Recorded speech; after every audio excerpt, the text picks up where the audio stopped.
let's take a moment here and be a little bit more involved in our community as well. We want to talk about the fact that we do support our military, as we mentioned. You got a good friend by the name of Terry Mcgowan, and I'll let you take it from here. Of course, welcome him in right now, Terry Mcgowan, and a good friend of mine. I've known him for many, many years. He has corrupted me for many, many years. And but without further ado, Terry, so thanks for coming in on the show to talk about your book. Tell us about this book, The Silence of War, an Old Marine and a Young Marine's War. Give us a little bit about it. Well, first of all, I just want to mention that you weren't hard to corrupt. No, I was not. You're a willing participant. Yes. I'm shocked to hear that, Terry. I really am. Oh, the stories I could tell you, Steve. We can't put those on the air, Nope. so let's move on. Yeah, so, okay, so you tell us a little bit about your background. I was telling everybody that, you're a former captain in the Marine Corps, you were in the FBI, you were doing a role overseas in a law enforcement advisory role. Tell a little bit about, your past and about the book. Okay, well, I went over. I was in Iraq at age 57, which blew everybody away. They told me I couldn't do it, and there I was standing there. And I went to Afghanistan. I turned 59 in Afghanistan. I guess that's what makes the story kind of remarkable, just the age thing. My brother calls me a mutant. He's probably right. I got all the good genes. He got all the bad genes, so he's left to be whatever he is. But it kind of started after 9/11. I tried to get back in the Marine Reserve. The officer on the other end of the line was amenable to the idea until he heard my age. Excuse me. And then he almost choked on his coffee. And I quipped in the book that he said, "Don't call us, we'll call you, but only if aliens invade Los Angeles." Aliens from outer space, that is. Invade Los Angeles. I said I should make that distinction, I guess. So one thing led to another, and I got tired of watching kids I knew, like you, only they were even younger, grow up and go off to war and then come back. And some of them didn't come back. And I knew that I was still battle ready, and I just couldn't stand it anymore. And when I was in Iraq doing the job for the Department of Defense, I ran into three guys who were called LEPs, law enforcement professionals. And two of them were retired DEA, and one of them was retired FBI. And I chatted with these guys, and I thought, damn, I can do this. Mm-hmm. So when I got back to the States, I applied to the one guy's company. The guy who answered the phone was a former FBI agent. And there's some things you can't fake. And, we told inside jokes and discussed what the inside of the FBI Academy really looks like. So he knew I was telling him the truth. And that sped up the whole process. And nice. The company hired me as a civilian and, think of it as a law enforcement advisor. And I went off, I volunteered for the Marines, and they said sure. And I went back to Pendleton. I was supposed to go back to Iraq, and the war there was winding down, and they were about ready to send the 1st Battalion back into Afghanistan since the initial invasion. So I volunteered for that, and the rest is history. But going back to the background, I got out of college in 1971. I became a cop in the county I lived in. After that, I joined the Marines. I left active duty as a first lieutenant, picked up captain in the 4th Marine Division, which is active reserve.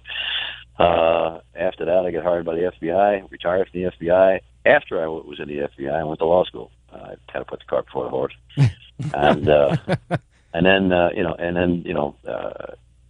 my father died. I had to take care of my mother for a while, and then I got the opportunity and just started getting going on the global war on terror. You said that 9/11 was the thing that kind of got you in on it, and we've talked about it here on this radio station. Different hosts have talked about it, and 9/11 was one of the first times that I really kind of understood the basic aspect of terrorism around the world. I mean, you'd heard about it, but it never really showed up in our backyard, and we saw all the different people that were affected by it. We heard about Pat Tillman, for example, left his career in the NFL as an Arizona Cardinal and went into the military and unfortunately lost his life. And that was kind of your situation as well. You saw what happened on 9/11. You said, I need to go do something?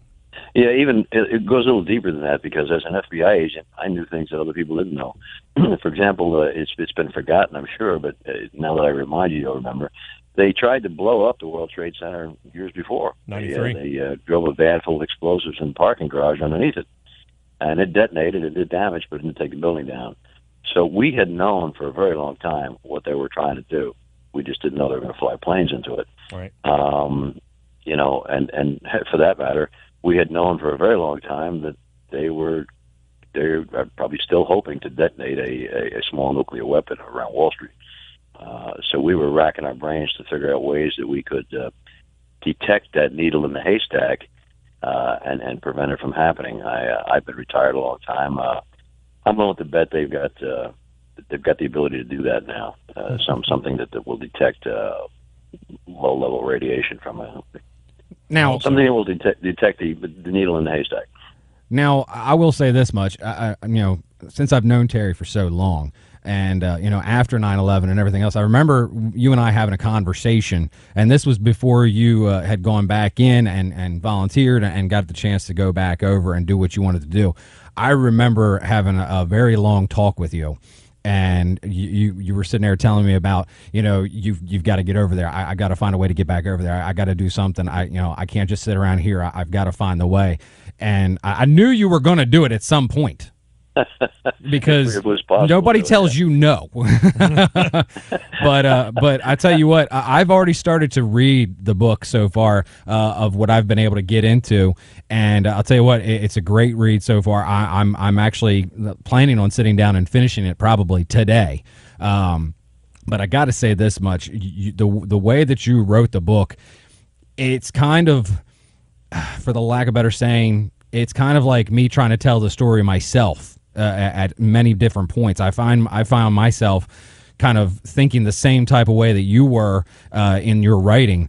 When you came back, when did you realize that, you know, I need to put this into words? When I need to put this into a book? What time did that cross your mind? Yeah, I'm hesitating, and I know we shouldn't do that on radio.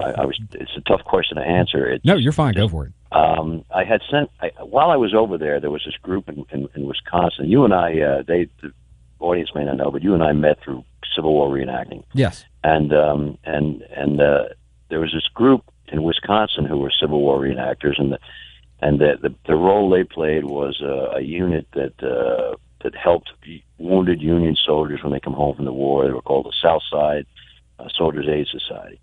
So they still do that. They work with the VA up there in Milwaukee, and then they do reenacting. The short version is they adopted the platoon I ended up with, and through the miracle of internet and emails, I was able to communicate with these people from the far side of the world. They started sending us things we really needed. We were out on the tip of the spear. We weren't getting fed well. We were running out of food. Not running out of food, but we were living on short rations and getting skinny. And next thing you know, we're getting all this good stuff from these people, and it was great. And they said, hey, can you send us something? We'd like to know a little bit about the people we're supporting. Can you just tell us about some of the guys there? So I would sit down at the computer when we had internet, and I'd bang out what I call the human interest story. And I go, Daniel Flynn Hickey, red-haired guy, 6 foot tall, from Texas. Bang, bang, bang, bang, bang, bang. Just the other day he did this. Bang, bang, bang, bang. Push, send. And I'm getting responses like, you made me cry. I felt like I was there. You need to write a book. And at some point in time, I thought, yeah, maybe I do need to write a book. And then I started taking notes. I actually interviewed a couple of people, like the Fighting Doc is in the book. I sat down and talked to him. I heard his reputation. I sat down and talked to the guy one-on-one, told him what I was doing, and took notes on what happened. So when I got back, my point man, my point of contact with those folks, sent me every email that I had sent to them.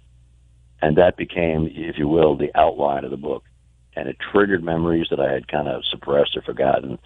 I started to write the book, and I sent it to a guy I consider to be my kid brother. He's full grown, of course, got 3 kids, but compared to me, he's a kid brother. I could be my son. And he told me, he said, I only got halfway through it, and I started to cry. And my little daughter climbed up on my lap and said, don't cry, Daddy, you can have my teddy bear. And he told me, you've got to write this book because I want my family to know what I went through, and I can't tell them. And so that's why the book is called The Silence of War, because as you just alluded to, I wrote about things that nobody knew. When I came back, even if I told a story or two to this family, I didn't tell them everything. Yeah. But in the book, I tell you what I'm seeing with my eyes, what I'm thinking when I'm seeing it, what I'm feeling when I'm seeing it, and what my reactions were when I got certain news or when I did certain things. It's all in the book. The silence is broken, and as you pointed out, there's a line at the end of the movie Jarhead: all wars are different and all wars are the same. Your war was a little different from my war, but it was the same war. It was the same. So you're pinging on, wow, I can identify with that. Yeah. And that's the purpose of the book, so that, families and what have you can say, wow, I guess my guy felt that way. And the guy's going to read the book and say, yeah, I felt that way. And if you go up on like Amazon.com and read the reviews, you get a lot of that. Was that you mentioned guys writing in like that. You mentioned the title, "The Silence of War." Where can we find it? Well, it's Amazon, of course. Okay. And last time I checked, it was in Barnes & Noble. It was also in Books A Million, although they had it hidden way in the back. So, Dustin knows me. Me being me, I took it from the back and moved some books out of the front rack. And He told me that on the phone. I like that. That's a good move. I stuffed them somewhere and put mine right up front and under the new arrivals. Yeah, very good. And that's where it belongs. Very cool. Well, we're definitely going to put the link to the book, of course, on our Facebook page, and we'll get that shared out as well. So we'll definitely get people on the site to get looking at that book, and definitely if you get a chance to pick up a copy of it today. Yep, absolutely. Terry, we appreciate your time. We really do, and I wish you nothing but the best of success with this book. It sounds like it's a great one, and I look forward to reading it myself. Thanks, guys, and thanks for having me on the show. Absolutely. Anytime. Hopefully we'll have him back here real soon. Real cool stuff. And again, we talk about how we support the military. Racing, especially in this country, supports the military and its veterans. We do as well with our experiences. You having been in yourself. My dad was in. Go out, find a copy of this book and get it. Yeah, I'm going to finish it today. There you go.